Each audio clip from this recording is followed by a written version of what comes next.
All right, so in this video, we're going to be looking at extending an orthogonal basis for a subspace for an orthogonal basis for the whole space by finding the remaining vectors that span the entire space and then ensuring that they are, in fact, orthogonal. So the first thing that we can do is we can confirm that, in fact, our two vectors in W here are actually already orthogonal. So if we dot them together, we see that this gives us 1 and minus 1, which is 0, and then 1 times 2 plus 1 times negative 2, that gives us 2 and negative 2, that is also 0. So yes, these two vectors are an orthogonal basis for W. So when we say we want to extend an orthogonal basis for a subspace to an orthogonal basis for the whole space, one way of thinking about that is we want to find the vector space called W-perp. Now let's see if I can find the crazy symbol for perpendicular.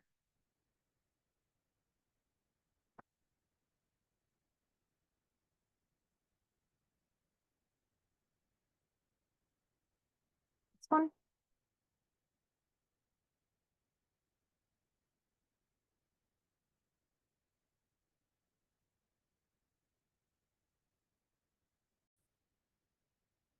Okay, so this is sometimes referred to as W-perp. And essentially, it's a perpendicular subspace. It's a subspace which is perpendicular to the subspace W. So every vector in W-perp is perpendicular to every vector in W. And what we're going to do essentially is we're going to find a vector set of vectors which spans W-perp. And then when we put them together, if the vectors in W-perp are orthogonal to each other, then, and since they're already orthogonal to W, then together they will form a basis, in this case for R4, which is also perpendicular. Now, how do we go about finding perpendicular vectors? Well, there's a bunch of different ways that we can do this, but sort of the most straightforward way that works for every size vector space is to say we have a vector A, B, C, D. And if we dot this generic vector with the two vectors that we have, so let's say we'll call our generic vector U, and the two vectors that we have originally we'll call V1 and V2. So if we dot U with V1,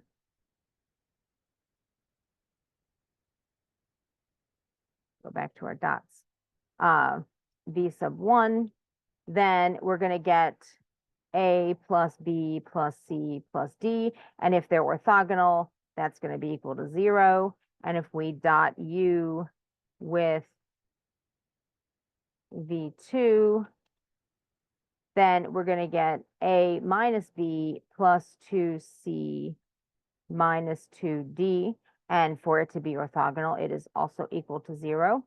And this is just a homogeneous system with two vectors. Put one there, and then we'll also put another one right there. And if we fill in our coefficients, we end up with 1, 1, 1, minus 1 in that portion, and 1, 1, 2, minus 2 in that one. And what we then do is we row reduce to reduced echelon form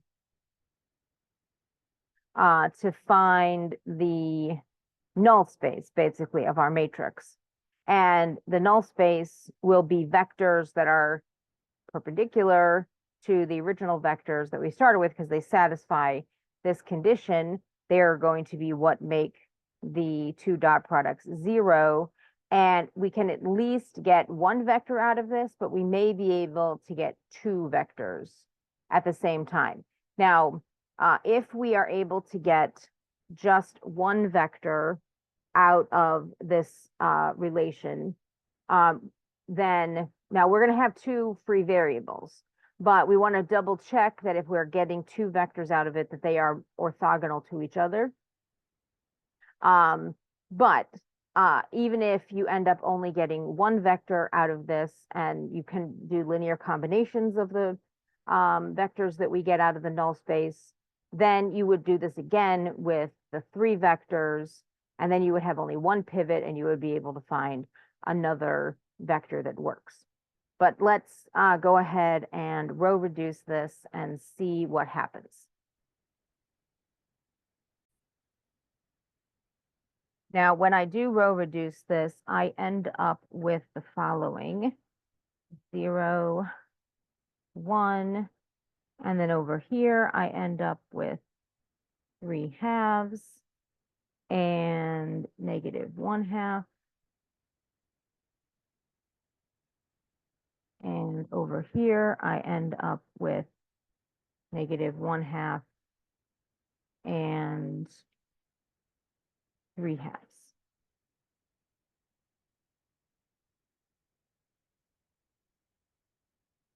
Now, our free variables are in these final two columns. And so what this is going to end up looking like when I'm done is, when we write these out back as equations again, A is going to be plus 3/2 C minus 1/2 D is equal to 0, and B, oops, this was a 0, B minus 1/2 C plus 3/2 D is equal to 0. We move everything over to the other side of the equation. So now we have -3/2 C plus 1/2 D, and we have B is equal to 1/2 C minus 3/2 D, and C equals C, and D equals D for our two free variables. So on the one side, we have A, B, C, D, and on the other side, we are going to collect, just like any other null space, we're going to collect the coefficients of C and D in separate vectors.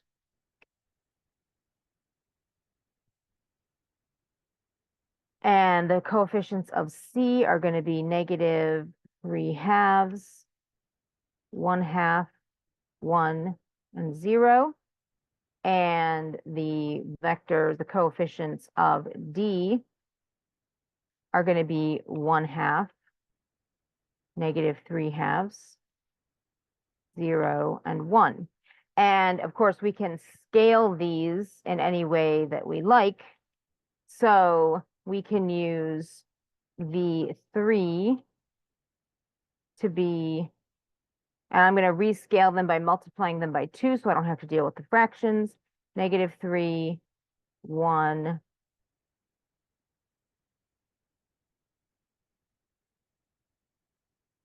2, and 0, and then V4. We'll have to double check to make sure these are orthogonal, but I think they are going to be 1, -3, 0, 1. And so now let's double check. We want to dot V1 with, so first we want to dot them with each other to make sure they are mutually orthogonal. Because if they're not mutually orthogonal, we can take one of them, V4. But if they're both mutually orthogonal, then they should satisfy our requirements. So that's going to give us -3 times 1 plus 1 times -3. Oh, this one should be 2. -3. So that's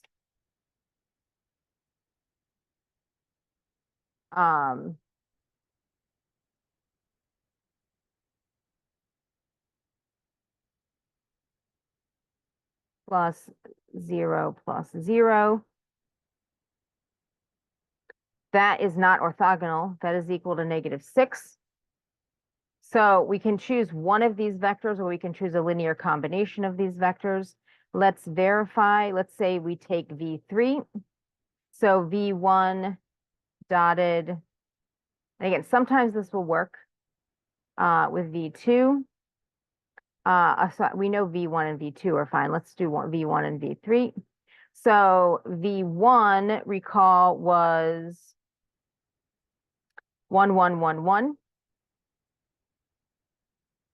So if we dot V1 with this one, we get 1 times -3 plus 1 times 1 plus 2 times 1 plus 0 times 1, well, 1 times 0.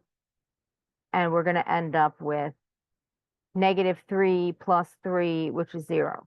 So V3 is orthogonal to V1. And let's test with V2, just again to make sure. So if we dot, now this was 1, -1, 2, -2.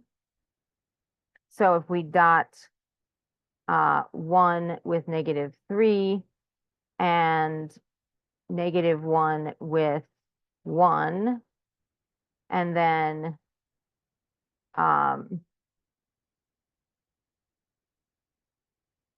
2 with 2, and -2 with 0, we're going to get -3 and -1 and +4, which is going to be 0. So V3 is orthogonal to both of the others, but it is not orthogonal to this other vector that we got out of the null space. So that's fine. We can use one of these vectors, and then that will extend our R4 subspace to the 3 dimensionals if we include them all together. And then we can repeat this process to get another vector that is orthogonal to the 3 of them. So we saw from before what ended up happening when we did our dot product with our fake ABC vector. What we ended up doing was putting our vectors essentially in the rows of our matrix. So now what we're going to do is we're going to end up with a matrix that has 3 of these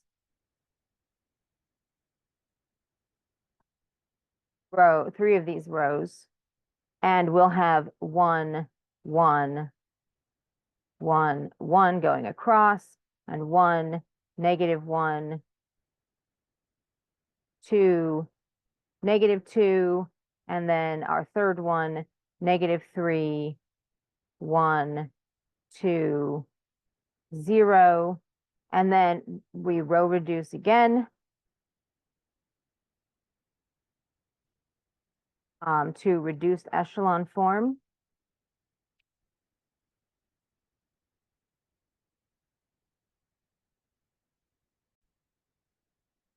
And when we do that, we end up with 1, 0, 0, 1/7, and 0, 1, 0, and 9/7, and 0, 0,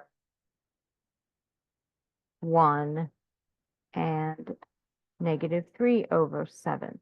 So again, recall, this is a homogeneous system, so we end up with A plus 1/7 D is equal to 0, and B plus 9/7 D is equal to 0, and C minus 3/7 D is equal to 0.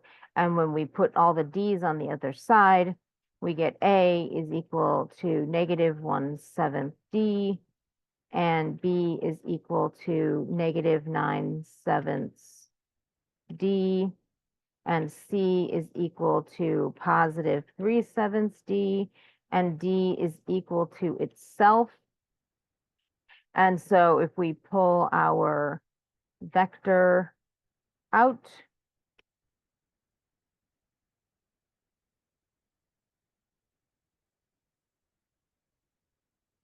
we get A, B, C, D on the other side. Apparently, I can't type in order. There we go. And then on this one, again, initially we get negative 1/7, negative 9/7, 3/7, and 1. But we can rescale this so that V4 is getting rid of all of these fractions, negative 1, negative 9, 3, and 7. And of course, if you multiply everything by negative 7, you can flip the location of these signs. That's totally fine. But this vector should now be orthogonal to all of the other 3 vectors. And if it's orthogonal to V3, then that is the other vector that goes in W-perp, forming an orthogonal basis for W-perp. And together, collectively, they would form an orthogonal basis for R4. So let's just double check that. V1, and we already dotted the other ones with V3, so we just need to dot with V4 to confirm. So remember, V1 was 1, 1, 1, 1. So 1, negative 1, plus 1, negative 9, plus 1 times 3, plus 1 times 7. We get negative 1 and negative 9 is negative 10, and positive 3 and positive 7 is also positive 10. So that's going to be 0.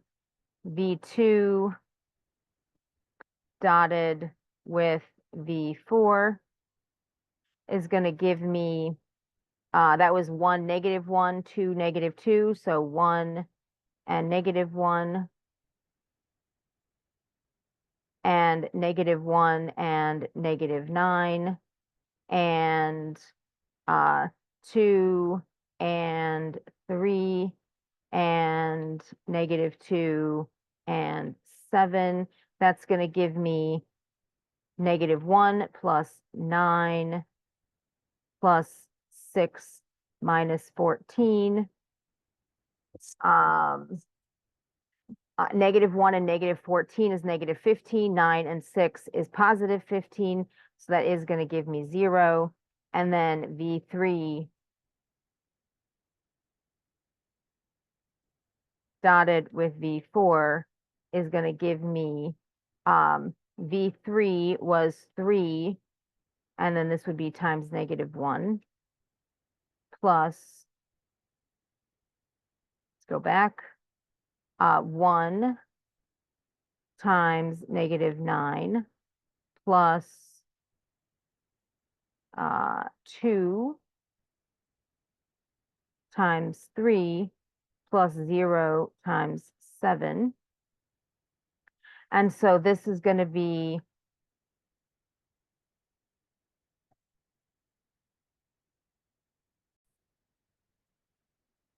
there, I lost a negative sign up front here. Negative 3 times negative 1 is positive 3, and negative 9 is going to make that negative 6, and then plus positive 6, that's going to be 0, plus another 0, that is going to be 0. And so these are all mutually orthogonal.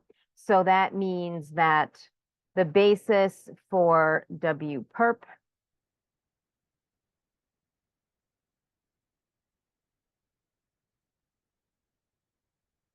is going to be the span of my 2 V vector, V3 and So we'll scratch that. V3 will be this one.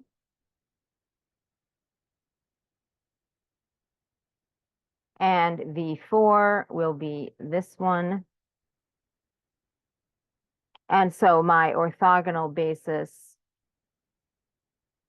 for R4 is going to be my original two vectors from W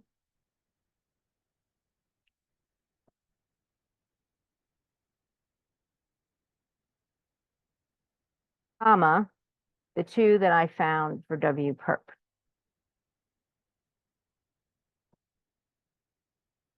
And so what that's going to give us then is our orthogonal basis for R4. And if we want to make it orthonormal, of course, we can row reduce. We can follow this process for any size vector space. You just keep adding vectors to your homogeneous system until you finally find enough vectors. And then you can confirm these are all orthogonal, implies in linear independence. So if you put these in a matrix and you row reduce the matrix, you will get the identity. And again, sometimes you can sort of short circuit this by the fact that when you get the null space, you do occasionally get vectors which are mutually orthogonal to each other from the null space, in which case you don't have to do this last step. But what we found was when we did the arithmetic, we did not actually get vectors that were mutually orthogonal to each other. We got some other result. And so therefore, since they weren't mutually orthogonal, you could take one of them or any linear combination of one of them, and then we would need to find an orthogonal vector for the other one. Another strategy that we could have used, since this was R4, we could have said, okay, we have my three vectors that are orthogonal, and I have another vector which is not orthogonal. I could have applied Graham-Schmidt in order to make that fourth vector orthogonal to the other three. But this method also works, and you don't have to apply Graham-Schmidt. Projecting onto multiple dimensional subspaces sometimes can be quite tedious. You have to do lots and lots of projections. And so this probably is a little bit computationally less expensive, but it might depend on how many vectors you have and the number of zeros that you're working with.